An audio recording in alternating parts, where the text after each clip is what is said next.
Rupa, actress of this film, Rupa Garu. Oh, backward, yeah. Hello, sir, please proceed.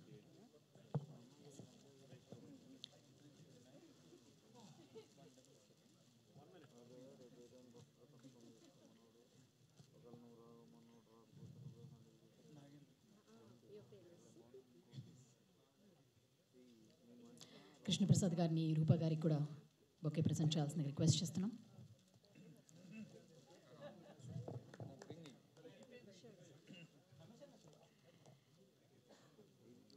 Sir thank you sir, మీరు కూడా కూర్చోవాల్సిందిగా request చేస్తున్నాము.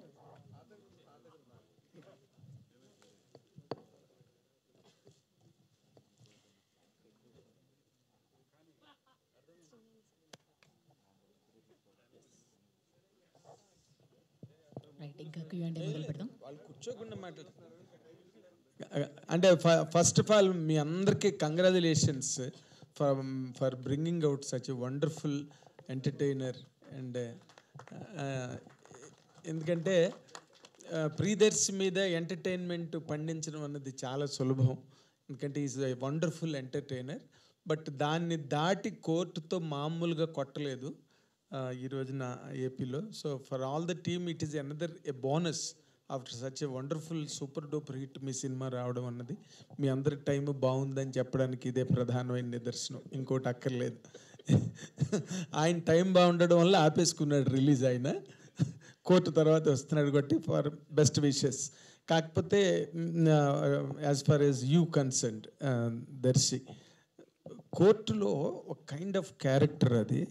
ఈ generation యాక్టర్స్కి కానీ లేక budding హీరోస్కి కానీ దొరికే క్యారెక్టర్ కాదు అది. It is very difficult and you are lucky enough to get it. దానిలో బాగా అద్భుతంగా చేసి ఇప్పుడు now immediately you are going to unveil a new chapter in yourself to the audience. How do you find this difference between these two?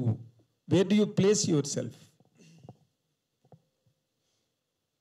Sir, నాకు అవకాశం దొరికి కొంచెం గ్రహాలు అటు ఇటుగా ఉగాది ఇంకొక నెల తర్వాత వచ్చి ఉంటే నేను నెల తర్వాతే వద్దామని అనుకో, అంటే ఒక 2 months గ్యాప్ ఫ్రమ్ కోర్ట్ ఉంటే బాగుంటుందని నాకు అనిపించే సందర్భం. కానీ ఏంటంటే మోస్ట్ ఇంపార్టెంట్లీ యాక్టర్గా నా టైం లైన్ లాస్ట్ ఇయర్ చూసుకున్నట్టయితే ఏడాది మొదట్లో సారంగపాణి జాతకం చేశాను, ఏడాది చివరిలో కోర్ట్ అనే సినిమా చేశాను. కానీ ఆ రిలీజ్ టైం లైన్స్ అంటే ఇట్లాంటి బడ్జెట్ ఉన్న సినిమాలకి, నేను చిన్న సినిమానో పెద్ద సినిమా అనట్లేదు, ఇలాంటి బడ్జెట్ ఉన్న సినిమాలకి నాలాంటి యాక్టర్లకి రిలీజ్ క్యాలెండర్ చూసుకొని సరైన టైంలో విడుదల చేయడం నాకు చాలా చాలా ఇంపార్టెంట్ సార్. అండ్ లక్కీగా ఇది నేను చెప్పాల్సిన అవసరం లేదు, ఎందుకంటే we have much able producer like Krishnaprasad గారు. వారు దాదాపు ఈ 40 ఏళ్ళ ఇండస్ట్రీలో వాళ్ళకి అవన్నీ తెలుస్తుంటాయి. బట్ యాజ్ అన్ యాక్టర్గా where do I want to see myself? మీరు ఇందాక అన్నట్టు I wanted to see myself as an entertainer sir. నేను కోర్ట్ చేసినా లేకపోతే నేను సారంగపాణి జాతకం చేసినా నేను ఒకటే అనుకుంటాను సార్, థియేటర్కి మీరు 300 పెట్టారో 500 పెట్టారో వచ్చి సినిమా చూసి బయటికి వెళ్ళేటప్పుడు I don't want anybody to be feeling disappointed about it. And I want to see myself as an actor who is doing all kinds of characters అనే ఒక కేటగిరీలో చూడాలని, నన్ను కేటగిరీ కాదు కానీ ఒక మంచి కథలు చెప్పాలనే sir. I'm story teller and మంచి కథలు చెప్పడం నా పర్పస్గా నేను ఫీల్ అవుతాను. అండ్ ఇలాంటి పర్పస్ని నేను డిస్కవర్ చేసుకోవడానికి దొరికిన అద్భుతమైన టీం ఇది. And I'm so proud of all of them. So దీనివల్ల ఒక బెటర్ యాక్టర్ అయ్యాను కూడా నేను సారంగపాణి జాతకం ద్వారా. అలాగే వీరితో పనిచేయడం ద్వారా చాలా నేర్చుకున్నాను. అది అది అది ఇంకా గొప్ప టేక్ అవే సార్ నాకు. అంటే ఇప్పుడు చాలా అంటే you done few good films right from Balagam కానీ, అంతకుముందు మలేషియం కానీ, ఇప్పుడు కోర్ట్ కానీ, అంటే you worked with 3-4 good directors. ఇప్పుడు what is your best experience with Indraganti Mohan Krishna garu అంటే what will you tell? I think the best experience is team ఒక రౌండ్ టేబుల్ వేసుకొని కూర్చొని వారు రాసిన కథ, వారు రాసిన స్క్రీన్ ప్లే, మా పాత్ర అనుగుణంగా చదవడం సార్ నాకు the best moment in this whole thing. ఎందుకు అంటే నా కెరియర్లో నేను చేసిన ఫస్ట్ టైం ఇట్లాంటి ఒక ఎక్సర్సైజ్. అంటే అసలు ఎవరు ఏ పాత్ర ఎవరు చేస్తున్నారు, ఎవరి డైలాగ్ ఎలా ఉండబోతుంది, ఎవరు ఏం చేయబోతున్నారు అంటే సినిమాకి వెళ్ళడం అనేది ప్రతి సినిమాలో ఉన్న ప్రతి నటుడు అంటే major department, for example PG Vinda garu కూడా మాతో ఆ రోజు రీడింగ్లో ఉన్నారు. మా మ్యూజిక్ డైరెక్టర్ వివేక్ సాగర్ కానీ, లేకపోతే మా కో డైరెక్టర్ సురేష్ గారు కానివ్వండి, అట్లాగే మా మేనేజర్స్ కానివ్వండి, వీళ్ళందరూ రషీద్ కానీ, అంజీబాబు కానీ, వీళ్ళందరూ all of the team members including producer గారు కూడా కాస్త అంటే టేబుల్ మీద కాదు కొంచెం దూరంలో ఇదంతా. బట్ ఇవన్నీ ఏంటంటే all of that was the best moment అండి నా కెరీర్లో. ఇప్పుడు దాకా నేను ఎప్పుడు అట్లాంటి ఒక సిచ్యువేషన్ చూడలేదు. బహుశా ఇక్కడి నుంచి నేను చేయబోయే సినిమాల్లో అన్నిటినీ అందరి ప్రొడ్యూసర్లని డైరెక్టర్ రిక్వెస్ట్ చేయాలి అదే అనుకుంటున్నాను. That and the second best moment is sir reactions before monitor. మనం ఎలా చేస్తున్నాం అంటే ఆయన చూస్తే కళ్ళల్లో ఆయన వెలుగుతుంది, ఆయన కళ్ళు వెలుగుతూ ఉంటాయి ఇట్లా. సో ఇట్ ఈస్ లైక్ అంటే విందా గారు తర్వాత మోహన్ గారు కూర్చొని చూస్తుంటారు. So see them their reactions అక్కడ, that is the second best moment. And more importantly ఇప్పుడు నీ పాయింట్ ఆఫ్ కెరీర్ గురించి కనుక మాట్లాడాలంటే ఓ పక్కన కోర్ట్ ఒక పెద్ద hit, still going strong, one point. The second important point, Telugu సినిమాల్లోనే ఒక path breaking film, the legendary director Singeetam Srinivasa Rao డైరెక్షన్లో శ్రీదేవి మూవీస్ బ్యానర్ మీద కృష్ణప్రసాద్ గారు చేసిన అత్యద్భుతమైన కళాఖండం ఆదిత్య 369 ఇంకో పక్కన రిలీజ్ అవుతుంది. అదే బ్యానర్ మీద నువ్వు కూడా హీరోగా నీ సినిమా కూడా ముందుకెళ్తుంది. అసలు ఈ కాంబినేషన్స్ని ఎట్లాగా, how do you receive it, how do you describe it rather? Sir ఒక్కోసారి నన్ను నేనే ఇట్లా గిచ్చుకొని అబ్బా నిజంగానే జరుగుతుందా అంటే, ఐ రిమెంబర్ ఫస్ట్ డే ఈ సినిమా అంటే ఫస్ట్ ఎప్పుడైతే పోస్టర్ వచ్చిందో నాకు సాధారణంగా ఇంతకుముందు ఎప్పుడు లేదు సార్. అంటే ఒక లీడ్ యాక్టర్ది అంటే ఇంతకుముందు లీడ్ యాక్టర్ కానప్పుడు ఏంటంటే బర్త్డే వచ్చినప్పుడు నాది ఎవరొకరు ఇట్లా హ్యాపీ బర్త్డే అని పెడతారు. ఒక పోస్టర్ వచ్చింది నా బర్త్డే రోజు. ఆ రోజు మేము షూట్ చేస్తున్నాము. మోహన్ కృష్ణ ఇంద్రగంటి, సారంగపాణి జాతకం, శివలింక కృష్ణప్రసాద్. నేను కాసేపు అదే ఇట్లా చూసుకుంటా నిజంగానే జరుగుతుంది. It's like you know that surreal moment అంటారు. అంటే అది దానికి మించిన ఫీలింగ్ నేను ఇంకా ఎక్స్పీరియన్స్ చేయలేదేమో అన్నంత గొప్పగా అనిపించింది. అండ్ ఇప్పుడు కూడా నాకు అర్థం కాదు ఏంటంటే నమ్మబుద్ధి కాదు, అర్థం కాదు కానీ మన సంగీతం శ్రీనివాసరావు గారు తర్వాత కమల్ హాసన్ గారు వీళ్ళందరూ కూర్చొని సినిమా గురించి మాట్లాడుతున్నారు. మన ఒక వీడియో మీరు చూసుంటారు, యూట్యూబ్లో చాలామంది చూసుంటారు, పుష్పక్ దాని గురించి. వ్యక్తికి 94 years సంగీతం శ్రీనివాసరావు గారికి వీరికి ఫోన్ చేసి, కృష్ణ మనం ఏదైనా సినిమా చేస్తే ఎలా ఉంటుంది, నేను ఎంత రెమ్యూనరేషన్ అడగచ్చు నేను అని ఆయన ఇప్పుడు ఫోన్ చేసి వీరిని అడుగుతున్నారు అనమాట. ఇది జరిగిందండి ఒక 2 months క్రితం. నేను ఎంత రెమ్యూనరేషన్ అడగచ్చు, నా కొత్త సినిమా ఒకటి అనుకుంటున్నాను అని వీరిని సలహా అడుగుతున్నారు అనమాట. ఆయన ఒక అంటే సేమ్ పరిస్థితి ఇప్పుడు రామ్ జగదీష్ ఉన్నాడు కదా, కోర్ట్ సినిమా డైరెక్టర్. ఆయన నన్ను అడుగుతున్నాడు ఎంత అడగచ్చు అన్న మనం బేసికలీ నెక్స్ట్ సినిమా కానీ. అంటే ఒక 28 ఏళ్ల డైరెక్టరు, ఒక 93 ఏళ్ల డైరెక్టర్ గారు. అంటే వీళ్ళు చూడండి వాళ్ళ అంటే the urge to make films, the urge to seem relevant. And అదే ఇది అంతా it's all feels like a dream అండి. మనం ఏదో పొద్దున్న లేచి అబ్బా ఇలా జరిగితే నిజంగా ఎంత బాగుంటుందని ఒక డ్రీమ్ నిజంగా నేను లివ్ చేయడం అనేది ఇట్ ఈస్ ట్రూలీ మాటల్లో చెప్పలేనంత లక్కీ నేను ఈ క్షణం. అదే శ్రీదేవి మూవీస్ పథకంపై ఒక పక్కన బాలకృష్ణ కథానాయకుడికి, ఇంకో పక్కన ప్రియదర్శి కథానాయకుడికి 2 సినిమాలు ఒకేసారి. ట్రూలీ ఫార్చునేట్ అండి ఆ విషయంలో. నేను ఇంకా అది మాటలు చెప్పలేనంత గొప్ప విషయం సార్ అది నిజంగా. అది ఎందుకంటే India's one of the greatest film maker సంగీతం శ్రీనివాసరావు గారు. అండ్ ఆదిత్య 369 మీరు అన్నట్టు ఒక కళాఖండం అది ఇప్పుడు కూడా దాని ఇన్స్పిరేషన్ మళ్ళీ మేము అందరం చేయడం, ఒకే ఒక్క జీవితం లాంటి ఒక కథ చేయడం మీరు చూసుంటారు. నేను శర్వా అన్న తర్వాత కిషోర్ అన్న. So it all feels like you know ఒక ఏమంటారంటే ఒక set of great people are handing over the baton. అంటే అది బ్యాటన్ రేస్ ఉంటుంది కదా, మన రిలే రేస్ అంటారు కదా. ఆ రిలే రేస్లో అందరూ ముందుకు ఉరుకుతూ ఆ గ్రేట్నెస్ని శ్రీదేవి మూవీస్ ద్వారా మాకు ఇచ్చారు. సో ఆ గ్రేట్నెస్ని ముందుకు నడిపిస్తున్న వ్యక్తి ఇంద్రగంటి మోహన్ కృష్ణ గారు. సో వారి ద్వారా మేమందరం ముందుకు నడుస్తున్నాం. That is the greatest moment. Good good. ఇప్పుడు సేమ్ ప్యాటర్న్ మీకు కూడా అప్లై అవుతుంది మోహన్ కృష్ణ గారు. ఓ పక్కన పెద్ద హిట్ కొట్టిన హీరో మీ సినిమా, అండ్ ఇంక మీ వెనకాతల సంగీతం శ్రీనివాసరావు సినిమా, ఆయన ప్యాటర్న్. అసలు మీ ప్లేస్మెంట్ ఎలా ఉందనిపిస్తుంది? ఒక హిట్ తర్వాత మీ సినిమా వెళ్తున్నది ఈ హీరోతో. చాలా sorry to cut you sir. ఈ సినిమా కోర్ట్ సినిమా రాకముందే ఒక 1.5 year ముందే నన్ను పిలిచి నాకు కథ చెప్పి నాకు చేశారు.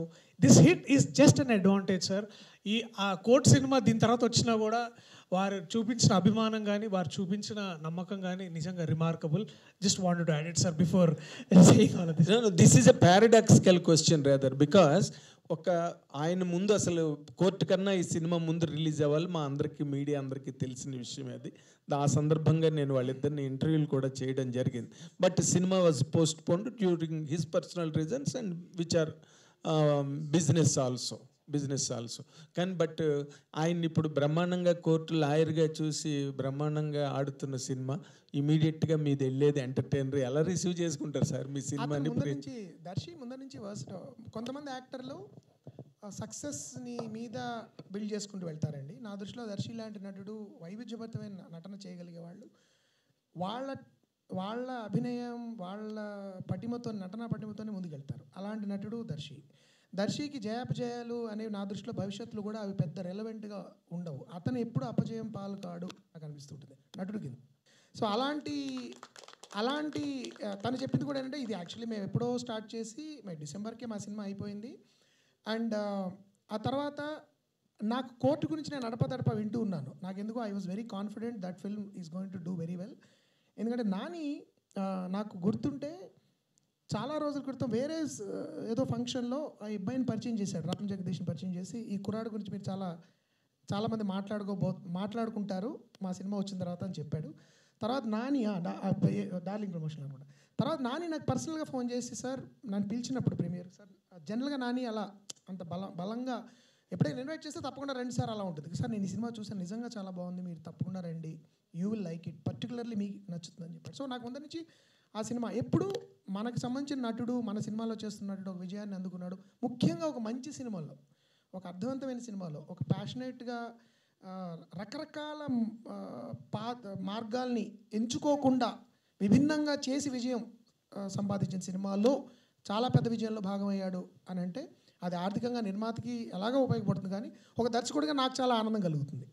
అది నేను ముఖ్యంగా మంచి నటుడికి ఎప్పుడు కమర్షియల్ సక్సెస్ వచ్చినప్పుడు ఆనందం వేరండి. ఎందుకంటే కమర్షియల్గా చేసే కొంతమంది యాక్టర్స్కి కమర్షియల్ సక్సెస్ వస్తూ ఉంటుంది. బట్ మంచి నటులు, భరితమైన పాత్రలు తీసుకోగలిగే వాళ్ళు, రిస్కులు తీసుకునే నటులకి కమర్షియల్ సక్సెస్ రావడం నా దృష్టిలో తెలుగు సినిమా బాగుండాలంటే చాలా ముఖ్యం.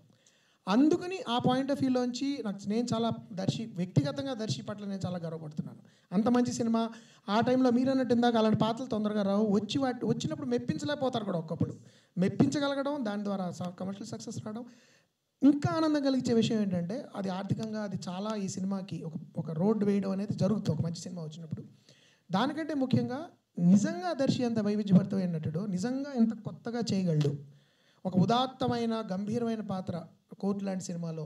అందుకనే నేను న్యాయ ప్రియదర్శి నుంచి హాస్య ప్రియదర్శికి వస్తాడని అన్నది అందుకే. ఎందుకంటే న్యాయాన్ని ప్రేమించే, న్యాయం కోసం పోరాడే ఒక పాత్ర చేసి పూర్తిగా విభిన్నమైన పాత్ర, ఒక వల్నరబుల్, ఒక బంబ్లింగ్, అంటే ఏమంటారంటే తడబాటు పడుతూ ఏది సరిగ్గా నిర్ణయం తీసుకోలేక విపరీత నమ్మకంలో పడి కొట్టుమిట్టాడి, తన ప్రేమకి తన నమ్మకానికి మధ్యలో పడి కొట్టుమిట్టాడి తప్పులు తడకలుగా తెలియకుండా తప్పులు చేసేస్తూ తన జీవితానికి అర్థం వెతుక్కోవడానికి ప్రయత్నించే ఒక గందరగోళపు మనందరం చాలా ఇష్టపడే గందరగోళపు మనిషి అతను. అలాంటి ఒక పాత్ర సాధారణంగా జరగదు. అష్టాచమ్మా తీసేటప్పుడు నాకు బిగ్గెస్ట్ వరీ ఏంటంటే, ఏంటి అమ్మాయి సిల్లీ ఉమెన్, పిచ్చా అమ్మాయికి అని అనుకుంటే సినిమా లేదు. ఆ అమ్మాయి వెర్రిని, ఆ అమ్మాయి పిచ్చిని మనం కూడా ప్రేమించగలగాలి, ఇష్టపడగలగాలి. దాంతో ఎంపతి ఉండాలి మనకి. అలాంటి ఎంపతిని దర్శి తన పర్ఫార్మెన్స్ ద్వారా క్రియేట్ చేశాడు.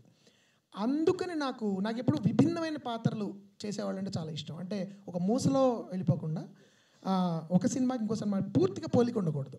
అలాంటి పోలిక లేకుండా ఎంత కొత్తగా ప్రతి పాత్రని తనలోకి ఆకలింపు చేసుకుని చేయగలడు అనే దానికి సారంగపాణి జాతకం చాలా పెద్ద ఎగ్జాంపుల్ అవుతుంది. ఇది కేవలం నేను దర్శి గురించి చెప్పట్లేదు. Darshi should be role model to young actors నా దృష్టిలో. ఎందుకంటే ఇప్పుడు భవిష్యత్తులో నటులు అయ్యే వాళ్ళకి నేను చెప్పే సలహా ఏంటంటే, మీరు మీ కెరియర్ బిగినింగ్లోనే విభిన్నమైన పాత్రలు చేస్తేనే తర్వాత కూడా యాక్సెప్ట్ చేస్తారు. కొంతమంది కెరియర్లో 50% కమర్షియల్ సినిమాలు చేసి సడన్గా ఒక అనుభూతిపూర్వకమైన సినిమా చేస్తే చూడరు. ఆడియన్స్ అలవాటైపోయి ఉంటారు. ఏంటండి మీరు ఇలా చేశారు, మీరు చచ్చిపోవడం మాకు నచ్చలేదండి, మీకు హీరోయిన్ దొరకడం మాకు నచ్చలేదండి అంటుంటారు. పాపం అది వాళ్ళ తప్పు కూడా కాదు. కానీ ఈ ముందర నుంచి విభిన్న పాత్రలు చేయడం వలన దర్శకుకి ఈ సినిమా ఒక కలికి తురాయి అంటారు చూడండి, మనం ఫెదర్ ఇన్ హిస్ క్యాప్ అవ్వాలని అవుతుందని నేను నమ్ముతున్నాను. సరే ఇంకొక మంచి మాట చెప్తాను. జాతకాల మీద వచ్చిన సినిమాలన్నీ కూడా అప్పుడు లేడీస్ టైలర్ కానీ తర్వాత ఆ ఒక్కటి అడుగు కానీ పెద్ద హిట్లు. కాబట్టి సారంగపాణి జాతకం కూడా చాలా పెద్ద హిట్ అన్నది ఒక రికార్డ్ వాల్యూ. 4 stars ఇస్తారా లేదా? 5 stars. థ్యాంక్ యూ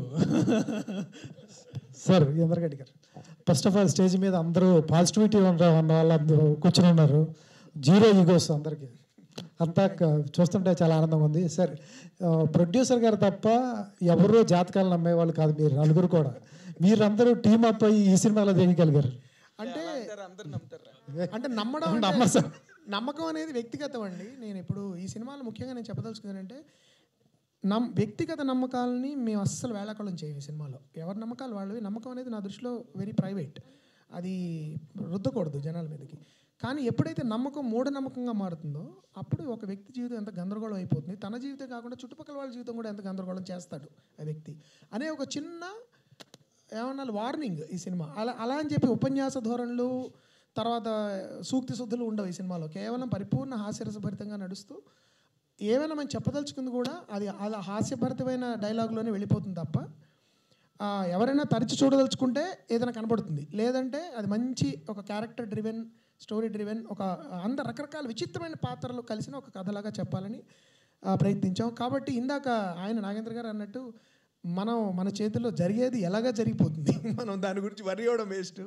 కాబట్టి ఆయన అన్నట్టు ఆ జరిగేదేదో చాలా మంచి జరగాలని నమ్ముతూ ఉంటే అట్లీస్ట్ మనకు ఒక చిన్న ఎనర్జీలాగా ఉంటుంది. కాబట్టి ఒక నమ్మకం అనేది మనకి వ్యక్తిగతంగా మనకి ఏదైనా బలం ఇచ్చినా ఒక కొత్త ఏమంటారు ఉత్తేజం ఇస్తే ఆ నమ్మకం ఖచ్చితంగా ఎవరి వాస్తు నమ్ముతున్నారో జాతకాలు వాళ్ళ ఇష్టం, దట్స్ ప్రైవేట్. దాన్ని మేము ఎక్కడ వేళాకోళం చేయట్లేదు ఈ సినిమాలో. అయితే చేతల్లో ఉంటుందా చేతుల్లో ఉంటుందా అనే స్పర్ధ గురించి చెప్పిన హాస్యభరిత చిత్రం ఇది. సార్ ఇంద్రగంటి గారు, ఫస్ట్ అంటే హాస్యభరిత చిత్రాలు అంటే జంధ్యాల గారు బాగా గుర్తొస్తారు. జంధ్యాల గారి తర్వాత పెద్దవంశీ గారు, తర్వాత ఈవీవి గారు చేశారు. సో పెద్దవంశీ గారు లేడీస్ టైలరు, ఇప్పుడు చెప్పినట్టు ఆ ఒకటి అడక్కు ఈవీవి గారి సినిమా. ఈవీవి గారి సినిమా మీ ఈ కథ రాయడానికి, సారంగపాణి కథ రాయడానికి ఇన్స్పిరేషన్ ఏంటి సార్? అంటే మీరు ఏమైనా రియలిస్టిక్ అయినా చూసారా క్యారెక్టర్ని? 2 కారణాలండి. దీనికి యాక్చువల్లీ ఒక ఆంగ్ల కథ మూలం ఉంది, అది నేను స్క్రీన్ మీద వేస్తాను. అది బేస్డ్ ఆన్ దట్ స్టోరీ. అది అయితే దానిలో ఉన్న ప్రధాన అంశాలు తీసుకుని పూర్తిగా నేను లైక్ అష్టాచమ్మలాగా అమితుమిలాగా కూడా అది ఒక కారణం. రెండో కారణం, నేను చాలా ఇంటర్వ్యూలో అంతమంది కూడా చెప్పాను, మనం 21వ శతాబ్దంలో కొత్త శతాబ్దంలోకి వచ్చిన తర్వాత కూడా విపరీతంగా మన సమాజంలో సైన్స్ పెరిగిపోయింది. అంటే almost every other person is an engineer or an ఐఐటీయా ఏమంటే మగవాడు పుడితే ఇంజనీర్, అమ్మాయి పుడితే డాక్టర్, మిగతా వాళ్ళందరూ పనికిరాని వాళ్ళు అనే పరిస్థితిలోంచి నేను పెరిగాను. నేను స్టూడెంట్ కింద పెరుగుతున్నప్పుడు నేను డిగ్రీ చేస్తున్నానయ్యా ఇంగ్లీష్ లిటరేచర్ ఎవరితో చెప్తే మా ఫ్రెండ్ వాళ్ళ నాన్నగారు ఎందుకంటే ఏం చేద్దామని నాలుగు తీసుకుంటావా డిగ్రీతో అని అడిగారు ఆయన. అఫ్కోర్స్ ఆయన ఇప్పుడే మా అబ్బాయి ఫ్రెండ్ అండి, ఇతను ఫిల్మ్ మేకర్ అని చెప్తుంటారు, అది వేరే విషయం. పాయింట్ ఏంటంటే సైన్స్ ఇంత బాగా పెరిగిన, విపరీతంగా సైంటిస్టులు, సైన్స్ బేస్డ్ కల్చర్ పెరిగిన మన దేశంలో ప్యారలల్గా ప్రవచనాలు, నమ్మకాలు, జాతకాలు అంటే జాతకం చూసి టైంని బట్టి సిజేరియన్ ఆపరేషన్లు చేయించుకుంటున్నారు. రాకెట్లకి, కంప్యూటర్లకి కొబ్బరికాయలు కొట్టి పూజలు చేసి మనం పంపిస్తున్నాం అంతరిక్షంలోకి కానీ. లేకపోతే ఈ కాంట్రడిక్షన్ నాకు చాలా ఇంట్రెస్టింగ్ అనిపించింది.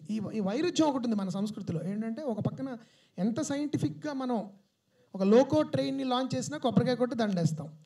సో ఈ వైరుధ్యాన్ని ఇంట్రెస్టింగ్గా ఎక్స్ప్లోర్ చేయొచ్చు ఈ కథ ద్వారా అనేది రెండొక స్ఫూర్తి. ఎంత ఇంట్రెస్టింగ్గా సరదాగా వేళాకుళం చేయకుండా హాస్యరసభరితంగా ఎలా చెప్పచ్చు, ఒక చిన్న చిన్న చెణుకులు, చిన్న ఏమంటారు చిరు చెంపదెబ్బలతో ఎలా చెప్పచ్చు అనే ఉద్దేశంతో చేసిన సినిమా ఇది. సో ఈ 2 ప్రధానంగా స్ఫూర్తి అని చెప్తాను. సార్ ఇంకొక క్వశ్చన్, అంటే మీరు 2008 అష్టాచమ్మ స్టార్ట్ చేసినప్పుడు అవసరాల శ్రీనివాస్ గారిని స్టార్ట్ చేశారు, ఆయనతో కూడా. సో ప్రతి సినిమా నాకు తెలిసి ప్రతి సినిమాలోనే అవసరాల శ్రీనివాస్ గారికి ఒక క్యారెక్టర్ ఉంటుంది. ఆ క్యారెక్టర్ అంటే ఆ క్యారెక్టర్ని ఆయన పెట్టే రాస్తున్నారా లేకపోతే కథకి తగ్గట్టుగా పాత్రకి ఆయన్ని తీసుకుంటున్నారు? శ్రీనివాస్ అవసరం అంటేనే అవసరాలు ఉంటాయి. అయితే నాకు శ్రీని అంటే వ్యక్తిగా కూడా చాలా ఇష్టం. ఇద్దరం వి షేర్ లాట్ ఆఫ్ మా ఇద్దరు టేస్ట్లు, అభిరుచులు, తర్వాత మాకు నచ్చే పుస్తకాలు, లేకపోతే సంగీతం, రకరకాల మాకు చాలా అభిరుచుల్లో అనుకోకుండా చాలా సారూప్యాలు ఉన్నాయి. అయితే ఏదైనా పాత్ర అనుకున్నప్పుడు నేను జనరల్గా యాక్టర్లు అనుకుని రాయను ఇప్పుడు, ఎందుకంటే అదొక ప్రాబ్లము. ఆ యాక్టర్ అవైలబుల్గా ఉండకపోవచ్చు, ఆ యాక్టర్కి నచ్చకపోవచ్చు ఆ పాత్ర. అందుకని రాసిన తర్వాత మాత్రం ఏదో విధంగా శ్రీని ఎక్కడి నుంచో అలా లోపల అంటే ఇది శ్రీనియే చేయాలి ఇది అని అనిపించగానే వెంటనే నేను ఫోన్ చేస్తాను అడగడము. చిన్న పాత్ర అయినా పాపం అప్పుడప్పుడు నేను బాధ కూడా పడుతూ ఉంటాను. చిన్న చిన్న పాత్రలు కూడా తను వచ్చేసి లేదు సార్ భలేవారే అని చెప్పి వచ్చి చేసేస్తాడు. ఈ సినిమాలో ముఖ్యంగా నేను చాలా ఇష్టపడ్డ కష్టతరమైన పాత్ర అండ్ కొత్త రకమైన పాత్ర మళ్ళీ శ్రీనియే చేయడం జరిగింది. శ్రీని రచయిత కూడా అవడం వలన మంచి అంటే డైలాగ్ చెప్తున్నప్పుడు దానికి చిన్న చిన్న తోకలు తగిలిస్తాడు తను. అది నాకు కూడా ఒకప్పుడు తెలియదు, ఆల్మోస్ట్ కెమెరా రోల్ అయినప్పుడు జరిగిపోతుంది అది. అలాంటి అందమైన తోక చొక్కలు శ్రీనివాస్ దగ్గర దొరుకుతుంటాయి. అండ్ నటుడి కింద డిసిప్లిన్ కానీ లేకపోతే the Joy of being on the set with Srinivas అవసరాల అతనితో పనిచేసిన వాళ్ళందరూ నేనే కాదు చెప్తారు.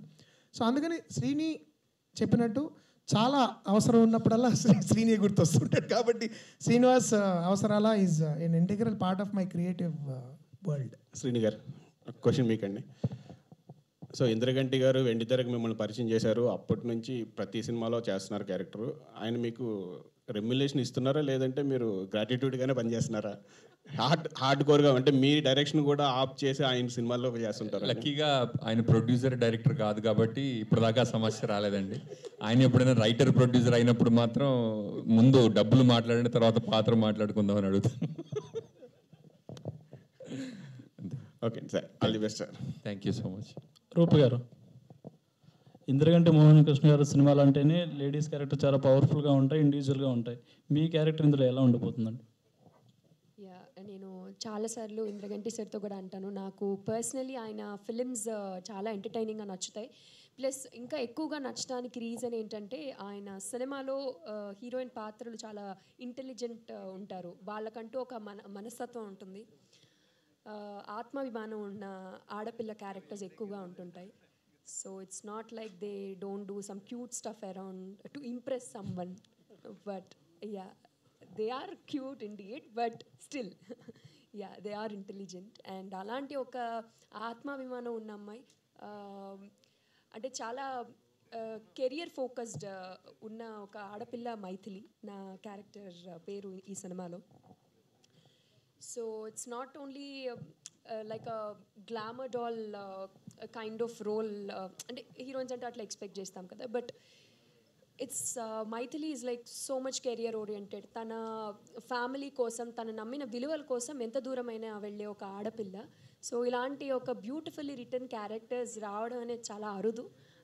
సో అలాంటి ఒక పాత్రలో ఇంద్రగంటి సార్ నన్ను చూడడం అనేది నా అదృష్టం అని ఫీల్ అవుతాను. కానీ జాతకాలు నమ్మే హీరోని ఇంప్రెస్ చేయడం, ఆయనతో ప్రేమలో పడ్డం అది ఎలా అనిపించింది? సారీ అండి, జాతకాలు నమ్మే హీరోని ఇంప్రెస్ చేయడం, ఆయనతో ప్రేమలో పడ్డం అది ఎలా అనిపించింది?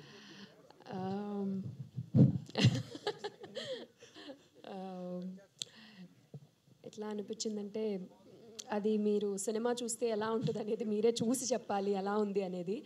So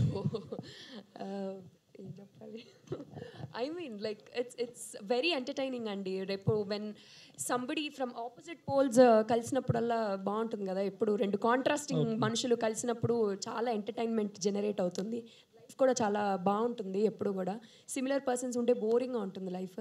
so I think that's why Maithili Sarangani అంత ఇష్టపడింది సినిమాలో కూడా. సో ఇద్దరు వైవిధ్యమైన మనుషులు, బట్ వాళ్ళిద్దరూ కలిసినప్పుడు మీకు చాలా entertainment and it's a beautiful couple to watch on the screen. Yeah, okay, wish all the best. అవసరాలు శ్రీనివాస్ గారు, సార్ ఇప్పటివరకు మీరు సాఫ్ట్ క్యారెక్టర్స్ చేశారు, కానీ ఇందులో రగ్గడ్ లుక్లో కనిపిస్తున్నారు, అది కూడా ఒక గురువులా కనిపిస్తున్నారు సారంగ పనికి, ఏంటండి? గురువు కాదండి, బేసికలీ జాతకాలు చెప్పేవాడు. అండ్ అంటే మన జీవితం గురించి కొంచెం చెప్పగలిగేవాడు ఎవడన్నా మనకి గురువులాగే కనిపిస్తాడు కాబట్టి బేసికలీ అంతేనండి. సో ఆ విధంగా కొంచెం ఆయన కంటే పవర్ఫుల్గా ఉంటుంది. ప్లస్ ఫస్ట్లో లుక్ అనుకున్నప్పుడు ఒకరోజు వేరే లుక్ టెస్ట్ కూడా చేశారు ఆయన, బట్ సమ్ రీజన్ నాకు కూడా అంటే అతను చేసే పని అతను చాలా సీరియస్ పనే, అతని వృత్తి కూడా కాదు అది. అంటే బేసికల్లీ తన అస్తిత్వానికి అంటే జాతకాల్లో ఇంత బలం ఉందని నమ్మే వ్యక్తి కాబట్టి చాలా సీరియస్గానే ఉండాలని నాకు అనిపించింది. మోహన్ కృష్ణ గారితో మాట్లాడితే ఆ తర్వాత ఫస్ట్ అనుకున్న లుక్ తీసేసి ఈ లుక్కే బాగుందని దీనికి ఫిక్స్ అయిపోయారండి. Okay, thank you. జనరల్గా మనకి జాతకాల సినిమాలు అంటే మనకు ఒక స్టీరియోటిపికల్ ఇమేజ్ ఉంటుంది కదా, నామాలు పెట్టుకుని కూర్చుని తర్వాత వెనకాల అన్ని పటాలు ఉండి ఇట్లా మనకు ఒక జనరల్ ఇమేజ్ ఉంది. అలా కానీ నేను కొంతమంది జ్యోతిష్యులు కలిశానండి, ఒకళ్ళిద్దరిని. వాళ్ళు ఇండివిజువల్ స్ఫూర్తి నాకు దూరం నుంచి గమనించడం. వాళ్ళు చాలా అన్కన్వెన్షనల్గా ఉంటారు, అన్కన్వెన్షనల్గా మాట్లాడతారు, అన్కన్వెన్షనల్ పనులు చేస్తూ ఉంటారు. కానీ వాళ్ళకు ఒక ఆరా ఉంటుంది. వాళ్ళ చుట్టూ చాలామంది చేరుతూ ఉంటారు, వాళ్ళు చేతులు చూపించుకుంటుంటారు, జాతకాలు చూపించుకుంటుంటారు. వాళ్ళకి ఏదో ఒక పవర్ ఉండే అట్రాక్షన్ ఉంటుంది. అలాంటి ఒక మిస్టీరియస్ మనిషి ఉండాలి ఈ సినిమాలో. కేవలం రెగ్యులర్గా జాతకాలు చెప్పేవాడు జ్యోతిష్యుడు అంటే అలా కాకుండా స్టీరియోటిపికల్గా క్లీషేడ్గా కాకుండా వేరేగా ఈ సినిమాలో శ్రీని కనబడతాడు. అందుకని నాకు ఎక్కువ తన పర్ఫార్మెన్స్ కానీ తన లుక్ కానీ చాలా నచ్చాయి ఈ సినిమాలో. అంటే సినిమాలో ఫైనల్గా జాతకాలు నమ్మాలని చూపిస్తారా, నమ్మొద్దని చూపిస్తారా సార్? అది కేవలంగా మీరు కథాంశాన్ని అడిగారు మీరు. సినిమా చూస్తేనే అయితే ఒకటి నేను ఇందాక చెప్పినట్టు తండ్రి చేతల్లో ఉంటుందరా చేతుల్లో ఉండదంటే కొడుకు కాదు చేతుల్లోనే ఉంటుంది, జాతకాలు కాదు మన రాతలు అని నమ్మే వీళ్ళిద్దరి మధ్యలో కాన్ఫ్లిక్ట్లో రెజల్యూషన్ ఏమిటి అనేది సినిమా చూస్తేనే మనకు తెలుస్తుంది. అయితే నేను ఇంకోటి క్లియర్గా ఇది వ్యక్తిగత నమ్మకాలను కానీ జాతకాలు నమ్మే వాళ్ళని కానీ వేళాకుళం చేయడం అవన్నీ మూఢనమ్మకాలు అది individuals have to sort out for themselves. Because నమ్మకం అనేది చాలా కాంప్లెక్స్ ఇష్యూ. కొంతమందికి నేను వ్యక్తిగతంగా చూసిన వాళ్ళు భయంకరమైన అనారోగ్యానికి గురైన వాళ్ళు కేవలం ఒక నమ్మకంతో బయటపడిన వాళ్ళు నేను చూశాను. మందులు కూడా క్యూర్ చేయనప్పుడు ఒక దేవుడిని నమ్మో లేకపోతే ఒక దేవతను నమ్మో ఒక మంత్రాన్ని నమ్మో క్యూర్ అయిన వాళ్ళు నేను చూశాను. సో సైన్స్ అన్నిసార్లు ఒకప్పుడు సొల్యూషన్ ఇవ్వలేకపోవచ్చు మనిషి సమస్యలకి. కాబట్టి ఎటువంటి బ్లాంకెట్ స్టేట్మెంట్స్ చేసేసి ఇలా కాదు దీన్నే నమ్మండి దీన్ని నమ్మద్దు అన్నట్టు కాకుండా some things I'm leaving to the audience. అయితే నేను చెప్పదలసింది ఒకటే, నమ్మకం మూఢనమ్మకం అవ్వకూడదు, దట్స్ ఆల్. అది అయినప్పుడు ఏం జరుగుతుందని చెప్పడమే సారకమాండ జాతకం ప్రధాన ఉద్దేశం. అంటే ఇప్పటివరకు హీరోయిన్స్ ఫాదర్గానే చూసిన శ్రీనివాస్ గారిని ఇందులో హీరో ఫాదర్గా చేశారు. ఆయన స్పాంటేనియస్ ఎలా ఉంటుంది ఇందులో ఏంటండి?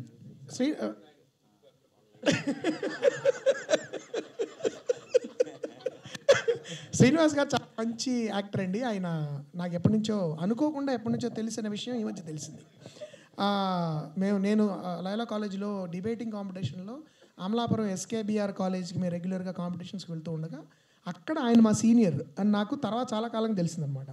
సో ఆయన చాలా బాగా చేశారని అనుకోకుండా నేను ఒక సినిమా చూశాను సుబ్రహ్మణ్యపురం అని. దానిలో ఆయన ఒక పాత్ర చూసి ఈయన ఎవరో చాలా చాలా బాగా చేస్తున్నారు, ఇంకేదైనా మనకు క్యారెక్టర్ వచ్చి అనుకున్న టైంలో నన్ను ఎంతో కాలంగా నేను గులాబ్ పూలు పంపిస్తున్న వ్యక్తి ఆయనే అని నాకు అర్థమయ్యి తర్వాత ఆయన్ని కలిసి ఆయనకి వీలో ఒక పాత్ర ఆ అమ్మాయి గురించి మీకు చెప్పాలో పాత్ర ఇచ్చి ఇది నాకు చాలా స్ట్రాంగ్గా అనిపించింది. తర్వాత దర్శికి జనరల్గా మనకి తండ్రి పాత్రలు అంటే క్లీషేడ్గా ఉంటాయి కదా, అలాంటి కాకుండా వేరేగా ఉండాలి. మనిషికి కనబడడం వేరేగా ఉండాలి, మాట తీరు వేరేగా ఉండాలి, మాట్లాడే విధానం వేరేగా ఉండాలి, పాత్రకు ఒక అర్థం ఉండాలి, ఆ పాత్రకి తనకంటూ ఒక ప్రయాణం ఉండాలి బిగినింగ్ నుంచి ఎండ్ వరకు. అలాంటి అని కొత్తగా ఉండాలి, క్లీషేడ్గా ఉండకూడదు అనుకుని నేను శ్రీనివాస్ గారిని ఎంచుకోవడం జరిగింది. అండ్ ఆయన చాలా చాలా చాలా బాగా చేశారు ఈ సినిమాలో. నేను ఇంతకంటే చెప్పకూడదు, సినిమా చూస్తే మీకు అర్థం. బట్ ఇంతేనా పరిస్థితి అంటే కాదు, ఈ పరిస్థితి బాగుందన్నారు. అది నాకు ఒక ఆశ్చర్యం అంటారా, మీరు ఏమంటారో? టైం బాగుంటే అన్నీ బాగుంటాయి, ఇవన్నీ మన టైం అని అంటాం. హిపోక్రటిక్గా చాలా హిపోక్రసీతో కొన్ని రకరకాలు మారుస్తాం. బట్ ఐ స్ట్రాంగ్లీ బిలీవ్ అంటే జాతకం కంటే గొప్పది పరమేశ్వరుడు పైన ఒక నమ్మకం. అది ఏ మతమైనా ఏ కులమైనా ఒక పవర్ మన నడిపిస్తాను. నువ్వు ధర్మంగా ఉండి మనం సిన్సియర్గా ఉంటే to your work what ever, మనస్సు మనం హాయిగా పెట్టుకుని మంచిగా ఉంటే ఆ మంచి ఆలోచిస్తే నీకు మంచి జరుగుతుంది. ధర్మో రక్షతి రక్షిత అంటారే, అది ఊరికే రాయాలి. అట్టా లేదులే ఎన్ని పడ్డా మనం అల్టిమేట్ మనం విన్నింగ్ అవుతాం. ఎన్నో సినిమాలు చూస్తున్నాం, నానా కష్టాలు పడి లాస్ట్లో అంతే శుభం కార్డు పడుతుంటుంది. అట్లాగే అప్ అండ్ డౌన్స్ ప్రతి జీవితంలో ఉంటాయి. నేను అది ఈ సినిమా అంటే ఇప్పుడు మీరు సినిమా గురించి మాట్లాడుతుంటే వింటే నాకు వెంటనే అనిపించింది, నేను అదే అగైనెస్ట్గా ఉంటే ఇప్పుడు నాకు సెంటిమెంట్స్ ఎక్కువ, 100% చేసేవాడిని కాదండి. ఏదో నా మనసుకు నచ్చిన పని నేను ఏం చేయను, నాకు నచ్చినవే చేసుకుంటూ వస్తాను నేను మొదటి నుంచి. అలా ఇది కూడా అంతే. అబ్బా ఎక్కడ మనం ఎవరైనా కరెక్ట్, ఇది చాలా బాగుంది అనిపించి చేసింది. అంటే నా క్వశ్చన్ ఏంటంటే వీళ్ళ జాతకాలు ఏమైనా చూసారా ముందే అని? అది చూడలేదండి. చూడకపోయినా అంటే మీరు ఇందాక వారందరికీ మీ అందరికీ తెలిసిన నిజమే, ఇది డిసెంబర్ ప్లాన్ చేసింది, అందరికీ తెలుసు, మీకు కూడా మీడియా మీద. అప్పటికి ఆల్మోస్ట్ మనం కంప్లీట్ చేసి ఆల్మోస్ట్ ఇంకొంచెం హర్రీగా వెళ్ళిపోయి గబగబా చేసేద్దామని, లేదంటే ఇంకో 15 రోజులు రిలీజ్ చేయాల్సిందని డేట్ వేసేసాను. ఇలాంటివైనా కూడా దాన్ని కూడా దాటి నేను వద్దులేండి ఇది కాదు అనుకున్నాం. ఈ కంప్లీట్గా ఇంకొకసారి మళ్ళీ మేము ఇంటర్నల్గా పబ్లిసిటీలో రాకపోయినా ఇంకొక అంటే జనవరిలు కాకుండా మీ అందరికీ తెలుసు, జనవరి అంటే మన కాంపిటీషన్స్, థియేటర్లు దొరకపోవటం, ఇప్పుడు అవన్నీ ఒక ట్రెండ్ నడుస్తున్న కాలం. అప్పట్లాగా కాదుగా. ఫిబ్రవరి అనుకుందామా, 3rd వీక్ వెళ్దామా, 4th వీక్ తర్జన జరిగినప్పుడు యునానిమస్గా అనుకున్నది నేను చెప్పేసా, సారీ అండి మనం కొంచెం ఆగి వెళ్దాం, ఇది హాయిగా ఈ సినిమా అందరూ చూడాలి, ఇంత మంచి సినిమాని అందరూ చూడాలి అని అనుకున్న ఏప్రిల్కి వచ్చాం. ఈ లోపల నిజంగానే ఇప్పుడు ఇంత అద్భుతం కోర్టు జరుగుతుంది, లేదు ఈ కోర్టు సూపర్ హిట్ అవుతుంది, దీని మీద నిజంగా నాకు అతను ఏది చేసినా నాని గారు చాలా చాలా ఇదిగా అంత నమ్మకం లేకుండా చేయడానికి ప్రొడక్షన్ వాల్యూస్ అందరికీ తెలుసు కదా, మీ అందరికీ ఎంత బాగా నమ్మితేనే కానీ ఆయన తీయడానికి. అలాంటిది అది ఒక అద్భుతం చేసింది. ఓహో అవును నిజమే కదా, నేను టైంని నమ్మాను కదా, టైం బాగుంది అన్నమాట అని ఒక సంతృప్తిని పరిపూర్ణంగా ఇచ్చింది. అది ప్రియదర్శి గారు, దిస్ ఈజ్ యశ్వంత్ అండి, daily culture channel. Sorry, Yashwant daily culture channel. Daily culture. Yeah sir, ఇప్పుడు ఒక యాక్టర్గా మీరు మొన్న కోర్ట్ అయితే చాలా సక్సెస్ వచ్చింది, సో ట్రెమెండస్ సక్సెస్ అది. చిరంజీవి గారు కలిసి మీ గురించి చెప్పారు, మీరు కామెడీ ఎక్స్పెక్ట్ చేశాను కానీ లేకపోవడం అనేది చాలా అడ్వాంటేజ్ కనిపిస్తుంది అన్నారు. సో కాంప్లిమెంట్ని మీరు ఎలా ఫీల్ అవుతున్నారు? కాంప్లిమెంట్ని ఎలా ఫీల్ అవుతున్నానంటే ఎంటర్టైన్మెంట్ ఉంటే ఇలా ఉంటుందని చూపించాలని అనిపించింది. యాక్చువల్లీ ఆ కాంప్లిమెంట్ అన్నయ్య ఇచ్చిన తర్వాత వెళ్ళిపోయేటప్పుడు నెక్స్ట్ ఏం చేస్తున్నావా అని అడిగారు. సార్ ఇలా ఇంద్రగంటి మోహన్ కృష్ణ గారి సినిమా చేస్తున్నాను సార్ అంటే ఆయన చాలా హ్యాపీగా ఓ అవునా అని ఒక ఎక్స్ప్రెషన్ ఇవ్వడం, తర్వాత వెరీ గుడ్ అయ్యా, I'm very happy for you, Krishnaprasad గారిని అడిగాను అన్నట్టు చెప్పు అన్నట్టు అని అన్నాడు. సో అది బాగా అనిపించింది. అండ్ వారు తెలియకుండానే అంటే నాలాంటి ఎంతోమంది నటులకి ఆయన ఎంతో ఇన్స్పిరేషన్ మనం చెప్పాల్సిన అవసరం లేదు. సో ఐఎమ్ సో హ్యాపీ వారిని ఇన్స్పిరేషన్గా తీసుకొని ఇట్లాంటి వర్స్టైల్ క్యారెక్టర్స్ చేయడానికి కూడా ఒక విధంగా ఆయన ఇన్స్పిరేషన్. సో ఐఎమ్ గ్రేట్ఫుల్ ఆయన కలవడం. అలాగే ఈ సినిమా మళ్ళీ వారి దగ్గర తీసుకెళ్లాలని మీటింగ్. జనరల్గా లాట్ ఆఫ్ కామిక్ యాక్టర్స్ అనేవాళ్ళు కామెడీ నుంచి షార్ప్గా మనం వెంటనే డ్రామాలోకి వెళ్ళాలని ట్రై చేస్తారు. సో మీరు చాలా ఎక్స్పెరిమెంట్ ఫిల్మ్ చేస్తారు, మల్లేశ్వరం కావచ్చు, అట్లాగే బల్గం కావచ్చు, అట్లా 35 కావచ్చు అట్లా. సో డ్రామా చేసిన తర్వాత మళ్ళీ కామిక్ రావాలంటే కొంచెం తడబాటు అవుతుంది, స్ట్రగుల్ ఉంటుంది. సో మీరు సీరియస్గా కోట్ చేసిన తర్వాత వెంటనే ఈ సారంగపాణికి రావడానికి రీజన్ ఏంటి?